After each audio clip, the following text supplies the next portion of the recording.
Welcome to the Tech Egg. Don't get scrambled. Enjoy the video. You begin by confirming the essentials: service on your plan and at least 20% battery. Once confirmed, open the 5G Switch app and grant location and network permissions so it can control radios. Next, sign in or create an account. Do this now so settings sync. After signing in, tap the main switch to activate the app's control. Make sure the quick toggle appears in notifications for fast access. This gets you into the app's core functions immediately. Once done with sign-in, you move into profiles and rules. You should create a performance profile for fastest bands and a battery saver profile that prefers sub-6 or LTE. Name them clearly. Then set band preferences and signal thresholds so the app knows when to switch automatically.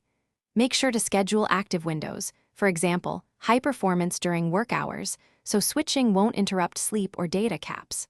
Finally, enable carrier fallback rules, so the app you finish by applying your chosen profile and immediately running a speed test to verify performance and latency improvements. If speeds match expectations, save the configuration as a local profile and enable auto-apply at startup so your settings persist across reboots. Make sure logging is on for 1 hour to capture any switching events. If something goes wrong, try clearing the app cache or toggling airplane mode to reset radios. If that fails, switch profiles manually to isolate the issue and consult built-in logs. Thanks for watching. Consider subscribing if I helped unscramble your problems.